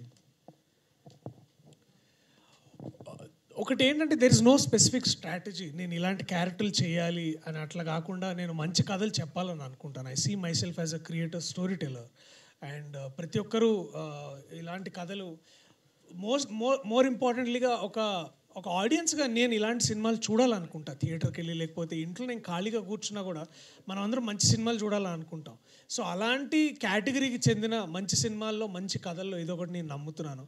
అండ్ ఇది కోర్టు తర్వాత వచ్చింది అంటే ఒక ఏమైందంటే ఒక సినారియోలో అంటే ఒక హైపోథెటికల్ సిచ్యువేషన్లో ఒకవేళ ఇది కోర్టు కన్నా ముందు వచ్చి ఉంటే కోర్ట్ అనే సినిమా ఒక డిఫరెంట్ అప్రోచ్గా ఉండేది నాకు. But luckily or unluckily or fortunately or unfortunately సందర్భానికి తగ్గట్టు ఇది రైట్ టైం ఇది రావడానికి. ఎందుకు అంటే అందరూ డిగ్రీ నుంచి ఎల్కేజీ దాకా అందరు ఎగ్జామ్స్ అయిపోతాయి, అందరూ ఇంట్లో ఉంటారు, లేకపోతే వాళ్ళ సొంత ఊర్లకు వెళ్తారు, హాలిడేస్లో ఉంటారు. హాలిడేస్లో ఇలాంటి సినిమా రావడం, ఇలాంటి సినిమాలు చూడడం ఐ థింక్ అదొక ఫ్యామిలీ యాక్టివిటీగా అవుతుందని అందరూ అనుకోవడం, ఎస్పెషలీ కృష్ణప్రసాద్ గారు అనుకోవడం. సో అన్నీ కుదిరాయి బాస్ ఈ సిచ్యువేషన్కి. April 18th ఇవన్నీ కుదిరాయి. అండ్ డెఫినెట్లీ నాకొక్కడికే కాదు మా టీం అందరికీ కోర్ట్ సినిమా సక్సెస్ ఒక గొప్ప బూస్ట్ని ఇచ్చింది. ఏంటంటే నేను ఈ సినిమాలో ఉన్నందుకు కాదు, కానీ ఒక చిన్న బడ్జెట్ సినిమాలకి బాగుండి మంచి కంటెంట్ ఉంటే జనాలు థియేటర్కి వెళ్తారు. అండ్ ఇవాళ రిపీటెడ్ ఆడియన్స్ వెళ్తున్నారు. అండ్ నేను అదే అంటున్నా, వెన్ యాజ్ అ టీమ్ మేమందరం పెద్ద స్టార్స్ కాకపోవచ్చు, but we're group of committed people who are wanting to tell great stories. అది అండ్ ఇంద్రగంటి మోహన్ కృష్ణ గారు లాంటి ఒక గొప్ప దర్శకుడు ద్వారా మేమందరం మీ ముందుకు వస్తాం ఆ రోజు. So you will also see a great story. ఇందాక సార్ అన్నట్టు దీంట్లో బోనస్ ఏంటంటే ఒక గొప్ప స్టోరీ ఉంది మీకు. ఎందుకంటే ఎట్లుండిందంటే ఈ సినిమా చూడడానికి అంటే కామెడీ సినిమా చూడాలంటే మీరు క్యాజువల్గా వచ్చి అంటే దాంట్లో నేను ఎందుకంటే ఓం భీమ్ పుష్ చేస్తున్నప్పుడు దీంట్లో లాజిక్ లేదు, ఓన్లీ మ్యాజిక్ అని చెప్పాను. దీంట్లో లాజిక్ ఉంది, మ్యాజిక్ కూడా ఉంది. So please come and watch it and will all give you that ticket value. మీకు ఆ పైసలు పెట్టినందుకు హ్యాపీగా చూసి మీరు థియేటర్ నుంచి బయటకు వచ్చి హ్యాపీగా నవ్వుకుంటారు. That is our promise as a team's promise. Indraganti garu sir, మీరు చాలా స్పెసిఫిక్ జానర్స్ ట్రై చేశారు, అట్లా కామెడీ కూడా చాలా స్పెసిఫిక్గా ఉంటుంది మీ మూవీస్లో. సో దీంట్లో థీమ్ వచ్చేప్పటికి జాతకం అంటున్నారు. జాతకం అని చాలా తినలేరు, అంటే కొంతమంది నమ్ముతారు, కొంతమంది నమ్మరు. సెన్సిటివ్ సబ్జెక్ట్ని కొంచెం అటు ఇటు బ్యాలెన్స్ అయినా సరే కొంచెం ప్రాబ్లమేటిక్ అవుతుంది. సో దాన్ని మీరు ఎలా చూపించారు సినిమాలో? నేను చెప్పినట్టేనండి, నమ్మకం అనే దాన్ని వేళాకులు చేయడం సినిమా ఉద్దేశం కాదు. నమ్మకం అనేది వ్యక్తిగతం, నేను ఇప్పటికీ నమ్ముతాను. అయితే నేను చెప్పినట్టు నమ్మకం ఒకప్పుడు వ్యక్తిగత నమ్మకం అనేది వేరే వాళ్ళ జీవితాన్ని చిన్నాభిన్నం చేసే మూఢనమ్మకం కింద మారినప్పుడు అది ఎలాగ తప్పు. ఆ హక్కు మన ఎవరికీ లేదు. మన నమ్మకాన్ని వేరే వాళ్ళ జీవితాన్ని నాశనం చేసే మూఢనమ్మకంగా మార్చుకోకూడదు. అది మారినప్పుడు ఎన్ని గందరగోళ పరిస్థితులు ఏర్పడతాయి, ఎంతమంది జీవితాలు చిన్నభిన్నం అయిపోతాయి, అనవసరంగా ఎంత మనం గందరగోళానికి మనం గురవుతాము, ఎదురు వాళ్ళని గురి చేస్తాం అనేది హాస్యరసభరితంగా చెప్తేనే బాగుంటుంది. అట్ ద సేమ్ టైం ఎవరిని మనం పర్టికులర్ శాస్త్రాన్ని నమ్మే వాళ్ళని వ్యక్తులని వ్యాఖ్యానం చేయడం అలా ఉండదు. అయితే ఒక శాస్త్రాన్ని దొంగతనంగా ప్రాక్టీస్ చేస్తూ జనాలను ఎక్స్ప్లైట్ చేసే వాళ్ళ మీద విమర్శ అయితే ఉండొచ్చు, కానీ శాస్త్రాన్ని దాని యొక్క నిబద్ధతని ప్రశ్నించడం ఈ సినిమా ఉద్దేశం కాదు. మూఢనమ్మకాలని, గందరగోళ నమ్మకాలని వాటిని సరదాగా కాసేపు ప్రేక్షకులతో పంచుకుని ఇదిగో ఇలా అయిపోతుంది. ఒక సెటైరికల్ క్యారికేచరిష్ సినిమా అంటాను దీన్ని, ఒక వ్యంగ్యాత్మక చిత్రము ఇది. ఆ వ్యంగ్యంలో కొంత సోషల్ అబ్జర్వేషన్ ఉంటుంది, సమాజంలో చుట్టుపక్కల మనం జరుగుతున్న పాత్రలు నిజంగా మనం చూసే పాత్రలు కనబడుతూ ఉంటాయి. అది ఆ థిన్, మీరు అన్నట్టు ఆ థిన్ లైన్ని జాగ్రత్తగా we're walking the thin line carefully. At the same time ఆరోగ్యకరమైన హాస్యం ఇవ్వాలి, చీప్ హ్యూమర్ కాకుండా మంచి హాస్యము, అన్ని ఏజ్ గ్రూప్స్ చూడగలిగే హాస్యం ఉండాలి. చిలిపితనం ఉన్నా కూడా అది అసభ్యతకి వెళ్ళకూడదు. మన జీవితంలో కూడా ఎంతో కొంత చిలిపి హాస్యం ఉంటుంది, అది చిలిపితనం పరిధిలోనే ఉండాలి. ఇవన్నీ దృష్టిలో పెట్టి చేసే సినిమా కాబట్టి I try to balance as much as possible without offending anyone. Yeah. Hi, this is Naresh from S-Cube. First of all, congratulations to the whole team. Teaser నిజంగా చెప్పాలంటే చాలా ఫుల్ ఎంటర్టైన్మెంట్. థియేటర్లో నాకు తెలిసి అంటే కుర్చీలో కూర్చోకుండా చాలా ఎంటర్టైన్ అవుతారు చాలామంది నుంచొని. సో నా క్వశ్చన్ ప్రియదర్శి గారికి ఏంటంటే, ఆ పోస్టర్లో చూస్తుంటే అంటే చాలా పుస్తకాలు, గ్రంథాలు బాగా చదివినట్టున్నారు. ఎన్ని పుస్తకాలు చదివారు? సో ఏం నేర్చుకున్నారు? అంటే ఇది యాక్చువల్లీ ఆ పోస్టర్ అది కోర్ట్ సినిమా పోస్టర్ అండి. అక్కడ అన్నీ ఈ benefit of doubt, constitution of India అవన్నీ ఉంటే దీన్ని బేసికల్లీ మార్చి శివ అని మా ఆర్టిస్ట్ ఆయన అంతా గ్రాఫిక్స్లో మార్చి ఏవో పామిస్ట్రీలు, కీ రొమాన్స్ ఏవో పెట్టాడు. బట్ ఈ సినిమాకి నాకంటే ఎక్కువ పుస్తకాలు చదివింది మోహన్ గారు. పుస్తకాలు చదవడమే కాదు, పుస్తకాలు అందరికీ మెన్షన్ చేస్తుంటారు. అంతే విధంగా చదివింది ఈ సినిమాలో వేణుస్వామి బయోపిక్ చేసిన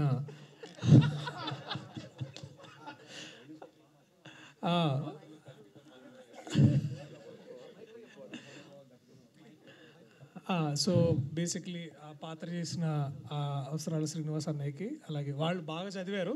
వాళ్ళు చదివింది అలా అలా సెట్లో అలా విసిరేస్తుంటారు అనమాట, మేము ఎత్తుకోవాలి రే నాలెడ్జ్ అని. సో అట్లా ఉండేది. పైగా డాక్టర్ రూపా గారు కూడా సో ప్రతిరోజు సెట్కి వెళ్ళిన తర్వాత ఇంతమంది మేధావుల మధ్యలో నేను నాలాంటి ఏదో ఎలా తిరుగుతున్నాడు అని చాలా ఫీల్ అయ్యేవాడిని. సో అలా సో జస్ట్ గ్రాఫిక్ చేంజ్ అంతే. దర్శి గారు, hi sir, this is Ravi from Friday poster. So మీరు యాక్చువల్గా అంటే బ్యాక్ టు బ్యాక్ 2 హిట్లు. మామూలుగా అయితే ఒక హీరోకి బిఫోర్ అండ్ ఆఫ్టర్ అని చెప్పడానికి చాలా టైం పడుతుంది, బట్ మీకు బిఫోర్ బలగం అండ్ ఆఫ్టర్ బలగం అంటున్నాం, before court and after court అంటున్నాం, అండ్ సారంగపాణి జాతకం అంటే ఎంటర్టైన్మెంట్ లెవెల్లో బిఫోర్ సారంగపాణి జాతకం, ఆఫ్టర్ సారంగపాణి జాతకం అనేలా ఉంటుందా? సక్సెస్ మీట్లో కలుద్దాం ఆ రోజు, మీరు ఏమంటారు? I want to hear from yeah. అది 20వ తారీఖు పెడదాం సక్సెస్ మీట్ అండ్ అని అనుకుంటున్నా. అంటే సార్ ముహూర్తాలు, జాతకాలు చూసి చెప్తారు మీకు అవన్నీ. సో అది చూసిన తర్వాత వీళ్ళు ఆ రోజు మనం సక్సెస్ మీట్లో కలవపోయినా బయట ఎక్కడ కలిసిన I want to hear from you because ఒకసారి మనకి ఏమవుతుందంటే ఈ రివ్యూ డెఫినెట్లీ అందరూ అబద్ధాలు చెప్పట్లేదు, నేను కూడా అన్ని రివ్యూస్ అవుతాను బేసిక్లీ నేను చేసిన సినిమాలకి ఎస్పెషల్లీ. సో ఏదన్నా ఏం మాట్లాడుతున్నారు అంటే చాలా ఇంపార్టెంట్ ఆర్ట్ని క్రిటిక్ చేయడం అనేది తెలుసు, అది పెద్ద స్టడీ, అది వేరే విషయం కాకపోయినా. బట్ ఏం రాస్తున్నారని మేము అందరం చదువుతాం కదా, మీరు ఫ్రైడే పోస్టర్లో వీడియో పెట్టినా లేకపోతే మీరు రాసినా కూడా నేను I will want to wait and read. Darshi garu madam, hi అండి, దిస్ ఈజ్ రాణి. దర్శి గారు ఒక సినిమాలో కనిపిస్తున్నారంటే ఖచ్చితంగా ఏదో ఒక కొత్త కాన్సెప్ట్తో రాబోతున్నారు అని అందరం అనుకుంటాం. టికెట్లు తొందరగా ఓపెన్ చేస్తాం, మీరు బుక్ చేసుకోండి. అలాగే Balagam, Mallesham, court, different concepts, different characters, ప్రతి ఒక్కరిని నవ్విస్తారు, ఏడిపించారు ఇప్పటి వరకు. అలాగే యాక్షన్ ఫిల్మ్స్లో చూడొచ్చు ఆ దర్శిని. మంగళవారం చూసారా? అలాంటిది ఇంకో చేయాలని ఉంది. మంగళవారం పార్ట్ 2 ఎప్పుడు వస్తుందని వెయిట్ చేస్తున్నా, వస్తే మళ్ళీ I will want to do action films.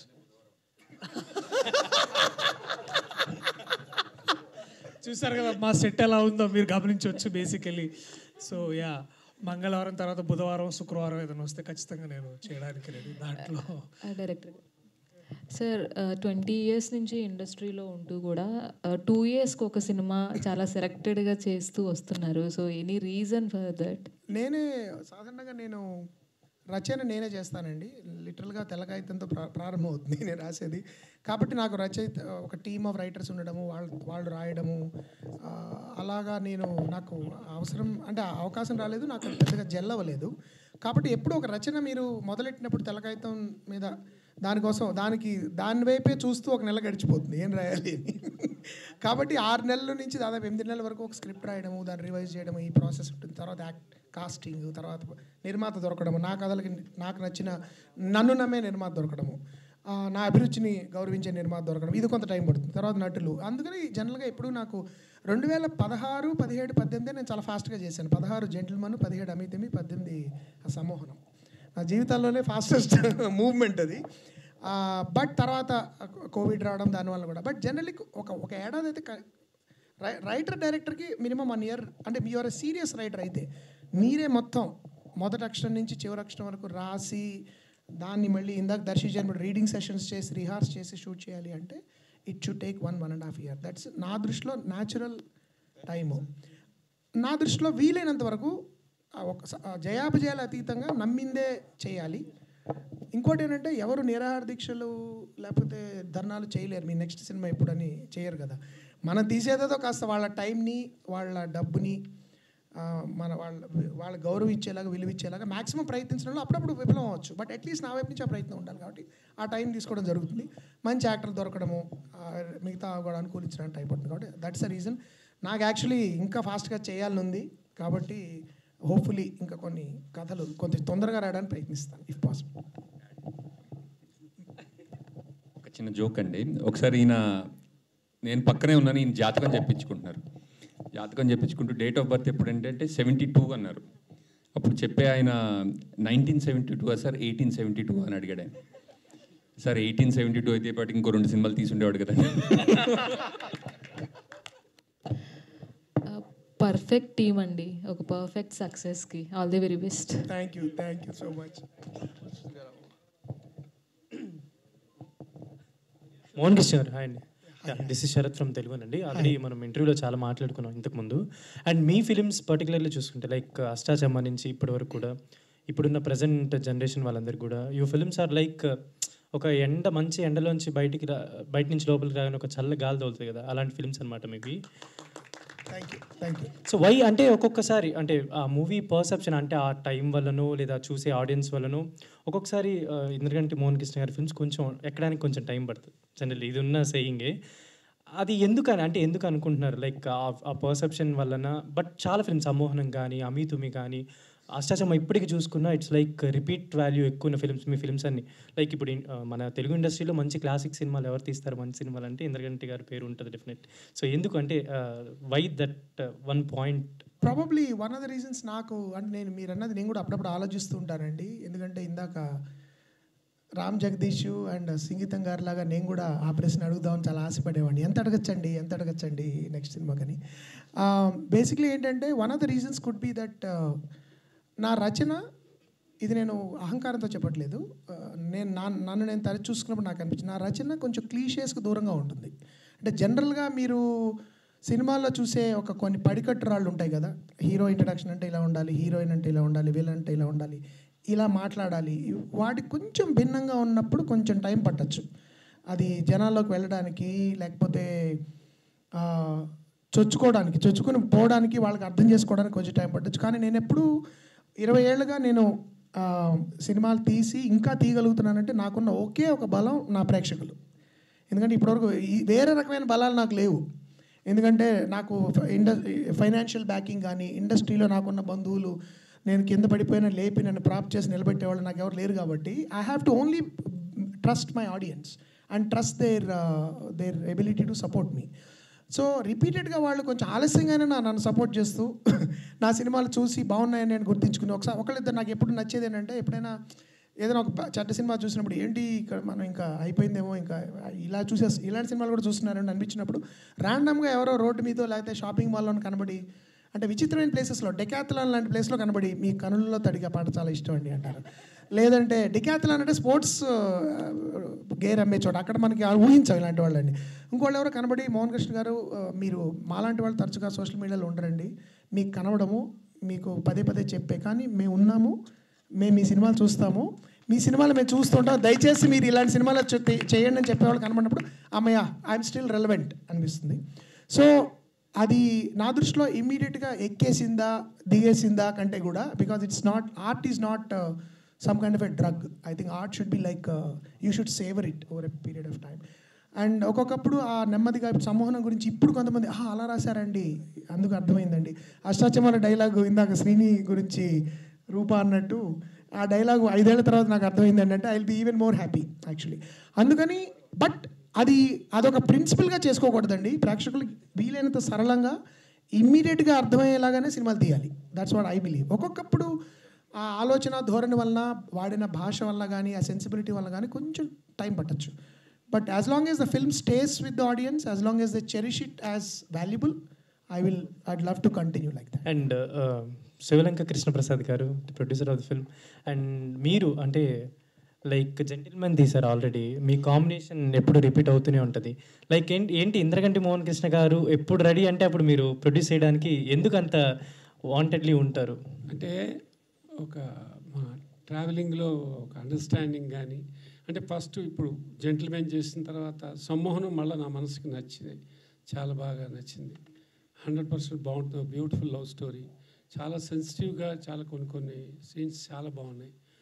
అలాగే ఇది ఒక కామెడీ, టోటల్ ఒక క్రైము. మీకు తెలుసు జెంటిల్మెన్ అనేది ఒక ఎమోషనల్ డ్రామా లాంటిది. ఇన్వైట్ తర్వాత ఇది సినిమా సమ్మోహనం, బ్యూటిఫుల్ లవ్ స్టోరీ. మూడవది ఒక ఎంటర్టైన్మెంట్. వాళ్ళందరికీ కావాల్సింది ఎవరైనా ఎంటర్టైన్మెంట్ ఉంటే చాలు అనుకున్నాను. అండ్ లాజికల్గా ఉంటుంది. నేను జనరల్గా లాజికల్గానే ఆలోచిస్తాను, ఇది ఇట్లా ఎందుకు ఉంటుందని. అందుకనే కొన్ని సినిమాలు ఇప్పుడు సూపర్ హిట్ అయిన సినిమాలు ఉంటాయి మనకి, మనం చూస్తుంటాం, రికార్డులు బద్దలు కొడతాయి, బ్లాక్ బస్టర్స్ అని. అవి నేను నాబట్టి నేను చేయలేనేమో, ఎందుకంటే అది ఆ సినిమా లాజికల్గా ఆలోచిస్తాను నేను కూడా. ఆ లాజిక్కి మన మోహన్ కృష్ణ గారి దగ్గర దొరుకుతుందో, ఎక్కడ ఇల్లాజికల్గా ఉండదు. ఇప్పుడు ఈ సినిమా అంతే, ఎంత ఎంటర్టైన్మెంట్ అయినా కూడా ఒక చక్కటి గ్రాఫ్తో మోస్ట్ సెన్సిబుల్. అది పూర్వకాలంలో మనకు అటువంటి సినిమాలు వచ్చేవి, అలాంటివన్నీ మనం చూసాం. అంటే ఇలా వెళ్తే ఇలా వెళ్ళాలి, ఇక్కడి నుంచి ఇక్కడికి ల్యాండ్ అవ్వాలి, ఇక్కడికి ఎండ్ అవ్వాలి అనేది, అది మిస్ కాకుండా ఉండటానికి చాలా చూస్తారు. అది నాకు బాగా నచ్చింది. శ్రీదేవి మూవీస్ నుంచి ఇలాంటి మంచి మంచి సినిమాలు ఎప్పుడు చాలా మంచి సినిమా అవుతుంది. Thank you. సార్ చెప్పాలి, కృష్ణప్రసాద్ గారు జెంటిల్మన్, సమ్మోహన్ 2 సినిమాలు రిలీజ్ అయిన తర్వాత వరకు చూడలేదు, ఎడిట్లో కూడా చూడలేదు, ఫైనల్ కాపీ కూడా చూడలేదు. నేను సెంటిమెంట్ ఏంటంటే నేను రిలీజ్ అయిన ఆదివారం చూస్తాను మోహన్ అనేవారు. ఆయన ఈ సినిమా కూడా ఏదో బలవంతం పెట్టి చూడండి అంటే ఒకసారి చూశారు, అది కూడా ఫైనల్ కట్ చూశారు, నో మ్యూజిక్ నథింగ్. మళ్ళీ నేను థియేటర్లో చూస్తాను, ఇప్పటివరకు ఆయన సినిమా చూడలేదు యాక్చువల్లీ. సో ఆ నమ్మకం కూడా ఒక్కొక్కప్పుడు ఏంటంటే ఒక నమ్మకం, నువ్వు బాధిస్తావు. నేను ఆయన దగ్గర రావడానికి కూడా కారణం ఏంటంటే ఈ కథను ఫస్ట్ ఆఫ్ ఆల్ కథను నమ్ముతారు, 2 ఇంటర్ఫీర్ అవ్వరు. అది ఆయన పని, అంటే నీ పని నువ్వు చేసుకో, నీ మీద నా నమ్మకం ఉంది. చివరిలో నాకు చూపిస్తే చూపించు, నాకేమైనా అనిపిస్తే చెప్తాను, నువ్వు నీకు అది నచ్చితే సలహా పాటించు, లేదంటే నువ్వు నన్ను కన్విన్స్ చేస్తావని నమ్మకం నాకు ఉంటుంది. అలాంటి ఒక పారదర్శకమైన రిలేషన్షిప్ ఉన్నప్పుడు ప్రొడ్యూసర్ డైరెక్టర్ మధ్యలో మ్యూచువల్ రెస్పెక్ట్, ట్రస్ట్ ఉండాలి. ఒక దర్శకుడిని మనం ఎంచుకున్నప్పుడు ఆ దర్శకుడి పనితనం మీద నమ్మకం ఉన్నప్పుడే నిర్మాత ఎంచుకోవాలి. వాళ్ళ దగ్గర కూర్చోబెట్టుకుని నేను రుద్దుతూ నేను చేయించుకున్నానండి, రాబట్టుకున్నానండి, పిండానండి, ఇవన్నీ ఓన్ వర్క్ అండి. దర్శకుడు దర్శకత్వం చేయడానికి ఉండాలి, నిర్మాత నిర్మించడంలో ఆయన ఫోకస్ చేస్తారు. ఆయన ఇప్పుడు తన పని తను. ఇప్పుడు నిన్న కూడా నేను పబ్లిసిటీకి ఇది ప్రెస్ మీట్ తర్వాత నేను నా పనిలో నేను ఉంటాను, మీరు ఆగే పబ్లిసిటీ చేసుకోండి అని చెప్పారు ఆయన. సో అందుకని ఆ పారదర్శకత, ఆ సింప్లిసిటీ నాకు చాలా కంఫర్టబుల్గా ఉంటుంది. ఆ నమ్మకం నా బాధ్యత పెంచుతుంది కూడా. ఇంత నన్ను నిర్మాత నమ్ముతున్నా అంటే నేను ఒళ్ళు దగ్గర పెట్టి సినిమా తీయాలి, ఆయనకు నష్టం కలగకూడదు అనే బాధ్యత నాకు పెరుగుతుంది. ఈ పారదర్శకత మా ఇద్దరికి ప్రాబ్లీ వర్కౌట్ అయిందని నా ఫీలింగ్. సార్ కృష్ణప్రసాద్ సార్, అంటే ఈ ఆన్సర్కే కొంచెం ఎక్స్టెన్షన్ క్వశ్చన్ అది. అంటే రీ రిలీజ్ అవుతున్నాయి, ఆ రీ రిలీజ్లో కొంతమంది డైరెక్టర్స్, ప్రొడ్యూసర్స్ కూడా రిటైర్ అయిపోయి అంటే ఇప్పుడు సినిమాలు కూడా చేయలేని సిచ్యువేషన్లో ఉన్నప్పుడు మీరు ఓ పక్క రీ రిలీజ్, ఓ పక్క రిలీజ్తోని బ్యాక్ టు బ్యాక్ సినిమాలు చేస్తూ ఇంత రెలవెంట్గా అసలు ప్రొడ్యూసర్గా అంటే ఎలా సెలెక్ట్ చేసుకోగలుగుతున్నారు అంత మంచి సినిమాలు అని? అది ప్యాషన్ అంటారే, పిచ్చి, సినిమా పిచ్చి. అది మొదటి నుంచి ఆ బ్లడ్ పడింది, అక్కడి నుంచి అలా వెళ్తానండి. ఇష్టపడి చేసే పని. ఇది రీ రిలీజ్ కూడా ఇది కాకతాళీయం. ఒక రకంగా చెప్పాలంటే కొన్ని 4-5 ఏళ్ళుగా ఈ రీ రిలీజ్ కల్చర్ వచ్చిన తర్వాత నేను ట్రై చేస్తూనే ఉన్నాను. ప్రింట్ దానికి సోర్సు దొరకటం అయింది, దాని మీద 7-8 నెలలు కష్టపడుతూ అది ఇప్పుడు వచ్చింది. అండ్ ఈ హాలిడేస్ స్టార్ట్ అయినాయి, this is the right time to release అంటాం. ఈ సినిమా కూడా మేము ఒక హాలిడేస్లో చేస్తే ఇది రీచబిలిటీ ఎక్కువ ఉంటుంది, చాలా బాగుంటుంది, అందరూ ఎంజాయ్ చేస్తారు. ఒక సమ్మర్లో ఒక అద్భుతమైన ఎంటర్టైన్మెంట్, అందరూ ఫ్యామిలీస్తో సహా వచ్చి ఎంజాయ్ చేస్తారనిపించి ఈ రకంగా ఈ నెలలోనే, ఏప్రిల్లోనే నాకు అన్నీ ఇలా కుదిరినాయి. ఇది భగవతే. నమస్తే అండి, నా పేరు సమీరా. నా ప్రశ్న ఇంద్రగంటి మోహన్ కృష్ణ గారికి. సార్, ఈ మూవీలో మీరు 2 పాటలు ఉన్నాయి. ఒకటి ఉండండి ఒక్క నిమిషం, నా ప్రశ్న కూడా మీరు అడగండి. సమ్మోహనం, సారంగో సారంగా అండ్ సెహరి 2 ఉన్నాయి కదా. సంచారి సరే, okay, let's continue. Sir, one more take. ఈ మూవీలో 2 సాంగ్స్ ఉన్నాయి కదండి, సారంగో సారంగా అండ్ సంచారి. సో మీరు హీరో పర్స్పెక్టివ్ నుంచి ఎందుకు పాటలు ప్లాన్ చేస్తున్నారు, హీరోయిన్ పర్స్పెక్టివ్ నుంచి ఎందుకు ప్లాన్ చేయట్లేదు? అండ్ ఆ విధంగా ఫీమేల్ సింగర్ పొట్టెమ్మ ఈ ముఖ్యంగా యాక్చువల్లీ చాలా మంచి ప్రశ్న ఇది. బహుశా నా సినిమాల్లో హీరోయిన్ పాయింట్ ఆఫ్ వ్యూలోంచి పాట లేని సినిమా ఇది ఒక్కటే. సాధారణంగా అది యాక్చువల్లీ ఉంటుంది. ఇది యాక్చువల్లీ కృష్ణప్రసాద్ గారు అడిగారు కూడా నన్ను, ఏమయ్యా ఒక ఫీమేల్ అతను సంచారిని వెళ్తుంటే ఒక హమ్మింగ్ అయిన అమ్మాయిది పెడతామయ్యా ఇలా. బట్ ఈ కథ గమనంలో అవసరం, ఎందుకంటే పూర్తిగా ఈ సినిమా ఏదైతే పేరు పెట్టామో, మేము 65 రోజులు సినిమా షూటింగ్ చేసాము, 64 రోజులు దర్శి ఉన్నాడు షూట్లో. అంటే సారంగపాణి పాయింట్ ఆఫ్ వ్యూలోంచి మొత్తం కథ నడుస్తుంది, అతని దృష్టికోణంలోంచే కథ నడుస్తుంది, అతని జీవిత దృష్టిలోంచి కథ నడుస్తుంది. కాబట్టి అతని దుగ్ధ, అతని బాధ, అతని తప్పులు, అతని వేదనలు, అతని బోళతనం, ఆ పాయింట్ ఆఫ్ వ్యూలోంచి ఎక్కువ కథ నడుస్తుంది. కాబట్టి ఆ అమ్మాయి పాయింట్ ఆఫ్ వ్యూలోంచి ఎక్కువ కథ చెప్పే అవకాశం దీనిలో లేదు. కాబట్టి సమీర భరద్వాజ్కి పాట పాడే అవకాశం రాలేదు. కానీ దానికి కాంపెన్సేటరీగా నేను నీకు మంచి పాత్ర ఇచ్చాను కాబట్టి. Okay sir. But definitely actually నీ పాటలు నాకు చాలా ఇష్టము, బట్ రీల్స్ ఇంకా ఎక్కువ ఇష్టం. మీరు ఇలా చెప్పాలని ప్రశ్న అడిగాను సార్. థ్యాంక్ యూ మీడియా మిత్రులకి. కోర్టులో ఆల్రెడీ పాట పాడేశారు మీరు, కాబట్టి పెద్ద హిట్ పాట పైగా. సార్, ఇంద్రగంటి గారు, జ్యోతిష్యం అనేది చాలా పవిత్రమైంది. సో ఈ మధ్య కాలంలో సెలబ్రిటీలను టార్గెట్ చేస్తూ పెళ్ళి చేసుకునే ముందే పెటాకులు అవుతాయి, బ్రేకప్లు అవుతాయి, ఇట్లాంటివన్నీ చాలా గందరగోళాన్ని సృష్టిస్తున్నారు. అంటే శ్రీనివాస్ అవసరాల క్యారెక్టర్ చూసినప్పుడు కూడా అలాంటిది ఏదో చిన్న స్పార్క్ కనిపించింది. మీరేమైనా ఆయన క్యారెక్టర్కి రెఫరెన్స్ తీసుకున్నారా? లేదండి, శ్రీని నొక్కి వక్కాణిస్తున్నట్టు ఇది కేవలము కల్పిత పాత్ర. ఇది ఒక కాల్పనిక జగత్తులోంచి వచ్చింది. అయితే నేను ఇందాక అన్నట్టు ఎంతో కొంత ఒక శాస్త్రాన్ని వక్రీకరించే వాళ్ళు కూడా ఉంటారు ఒక్కొక్కప్పుడు. అంటే ప్రతి శాస్త్రాన్ని, సైన్స్ని కూడా వక్రీకరించే వాళ్ళు ఉంటారు. ఒకప్పుడు అమెరికా ఆంథ్రపాలజిస్ట్లే అమెరికాలో నల్ల జాతీయుల గురించి వక్రీకరించి చెప్పిన సందర్భాలు ఉన్నాయి. సైన్స్ని కూడా చెడ్డగా వాడేవాళ్ళు ఉంటారు. అలాగా వక్రీకరించే వాళ్ళ మీద ఖచ్చితంగా అయితే చెణుకులు ఉంటాయి ఈ సినిమాలో. ఖచ్చితంగా వాళ్ళ మీద కొంచెం అక్కడక్కడ వ్యంగ్యాస్త్రాలు సంధిస్తాము. అయితే అది శాస్త్రాన్ని అవమానించే విధంగా ఉండదు. శాస్త్రాన్ని యాక్చువల్లీ తప్పుడు చేతుల్లో పడితే ఎలా ఉంటుందని. కానీ శ్రీని పాత్ర అలాంటిది కాదు. శ్రీని పాత్రకి ఒక విచిత్రమైన ఆరా ఉంటుంది. దానికి చాలా ఏమంటారంటే రెలవెన్స్ ఉంటుంది ఆ పాత్రకి. ఆ పాత్ర చాలా ప్రధాన పాత్ర. ఏ విధంగా ఆ పాత్ర చుట్టూ సారంగపాణి తిరుగుతాడు, అతని జీవితాన్ని ఎలా ప్రభావితం చేస్తాడనేది మనం సినిమా చూస్తే తెలుస్తుంది. కానీ ఎటువంటి అంటే చీప్ షాట్స్ అంటాను చూడండి, we don't take pot shots at existing anybody, అలాంటివి ఉండవు. 1-2 చోట్ల మాత్రం ఇలాంటి ట్రెండ్ ఉన్నప్పుడు అది తప్పు, ఒక శాస్త్రాన్ని ఇలా వాడడం కూడా తప్పనే దానికి సంబంధించిన జోక్స్ అయితే ఉంటాయి. అది లేకుండా మజానే లేదు. మనోభావాలు మాత్రం దెబ్బతింటాయి అంటారు. లేదండి, మనోభావాలు అంటే మనస్సు స్వచ్ఛంగా ఉన్న వాళ్ళ భావాలు ఎవ్వరు దెబ్బతిన్నావు ఈ సినిమాలో.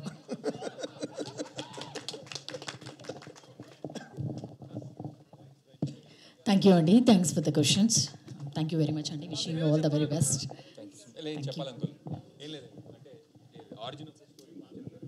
పర్లేదు చెప్పేసండి.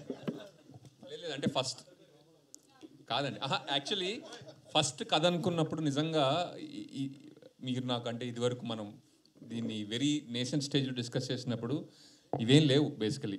అంటే తర్వాత కథ డెవలప్ అయిన తర్వాత ఇవన్నీ కొంచెం సోషల్గా ఇప్పుడు రిలివెంట్ అవ్వడం వల్ల కొద్దిగా ఏమైనా కనెక్షన్ ఉండొచ్చు, కానీ బేసికలీ దానికి దీనికి ఏం సంబంధం లేదన్న. నేను ఎప్పుడో రాసిన కొన్ని డైలాగులు అనుకోకుండా అవి దీనిలో, ఫర్ ఎగ్జాంపుల్ మీకు సరదాగా చెప్పేస్తాను. దీనిలో నేను ఎప్పుడో రాసిన దానిలో రపరపరప రాశాను అని ఒక అమ్మ ఒకడ అంటుంది. తర్వాత ఎప్పుడో రిలీజ్ అయింది పుష్ప 2. కానీ అలాంటి కొన్ని కాకతాళీయాలు కూడా ఉంటాయి, జరగచ్చు. మేము రాసిన కొన్ని ఎప్పుడో రాసినవి ఇప్పుడు అనుకోకుండా జరిగినవి జనాలు కనెక్ట్ చేసుకోవచ్చు. That is actually a good thing. But ఉద్దేశపూర్వకంగా ఎవరిని హర్ట్ చేయడం నాకు అలా వ్యక్తిగతంగా నాకు అది ఇష్టం లేదు, వ్యక్తుల్ని హర్ట్ చేయడం అనేది. బట్ ఒక వ్యక్తి కనుక ఎవరైనా ఒక శాస్త్రాన్ని వక్రీకరించి తప్పుదో పట్టించే విషయాలు ఉంటే మాత్రం కళాకారుడిగా అది మన బాధ్యత, ఆడియన్స్ని అలర్ట్ చేయాలి ఆ విషయం. అది మీరు హర్ట్ అయ్యే లోపల ఇంకో జోక్ వచ్చేస్తుంది. Thank you so much everyone, it's been a pleasure. Thank you అండి. Thank you very much.